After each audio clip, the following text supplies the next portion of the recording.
With the fourth Beverly Hills Cop movie set to come out this week on Netflix, I wanted to take a look at the famous theme song for the movie known as Axel F.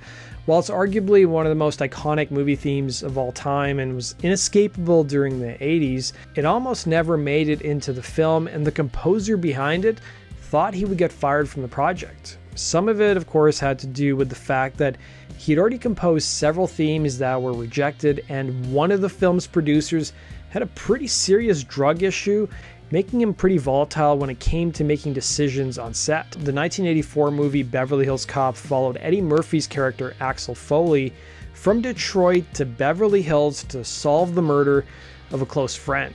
Composer Harold Faltermeyer became an engineer for classical musical sessions and was soon the protege for Giorgio Moroder.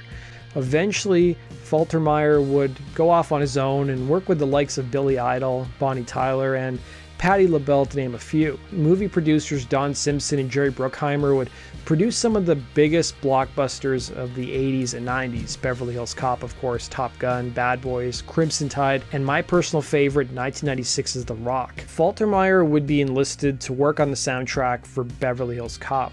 He would come up with the theme titled Axel F, telling Red Bull Music Academy, "You play a theme before you see a character." In the same interview, he revealed how the approach that he took was pretty different from a lot of movie soundtracks at the time, adding that director Marty Brest wanted a very minimalist type of theme. Faltermeyer would compose the theme using 5 instruments, all of which he played, including a Roland Jupiter 8, a Roland JX3P, a Yamaha DX7, and Lindrum, an electronic drum machine. He would add in the same interview, "The interesting thing about that song is, first of all, nobody wanted to have it.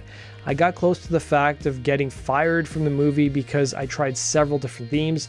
Nobody liked it, and mostly it has to do with the fact that at the time, to score a comedy was always done with an orchestra." The inescapable Axel F theme song would be written on Faltermeyer's third attempt to write the song, but the film's producers weren't fans of it. One of his harshest critics was producer Don Simpson, who had a pretty serious drug addiction.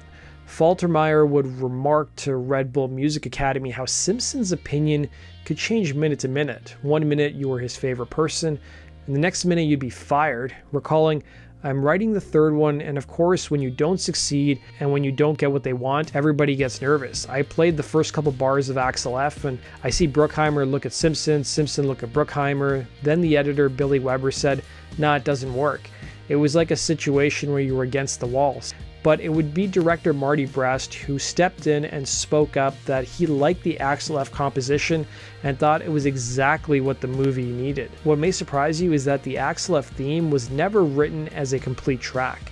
Instead, the song was 3 separate parts or 3 separate cues that were stitched together for the movie soundtrack. Faltermeyer would also appear in the video for the song wearing a trench coat and fedora. The instrumental theme would peak at number 3 on the Hot 100 chart, a pretty rare feat for an instrumental song, and it would top the US Billboard Hot Dance Club Play chart and charted worldwide.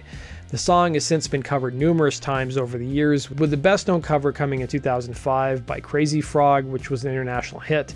The videos racked up over 4 billion views. Meanwhile, the soundtrack for Beverly Hills Cop would hit number 1 on the charts, while the movie would be a massive success, bringing in over $200 million in box office returns. Faltermeyer would also get writing credits on the song The Heat Is On, which Glenn Frey of the Eagles would perform, with it reaching number 2 on the charts. Faltermeyer would return for the sequel in 1987, working on the soundtrack and on the song Shakedown, which would be co-written and sung by Bob Seger, giving the musician his first and only number 1 hit on the Hot 100 chart. As for producer Don Simpson, he would die in early 1996 due to heart failure that was caused by a combined drug intoxication. That does it for today's video, guys. Thanks for watching, and we'll see you again on Rock Culture Stories. Take care.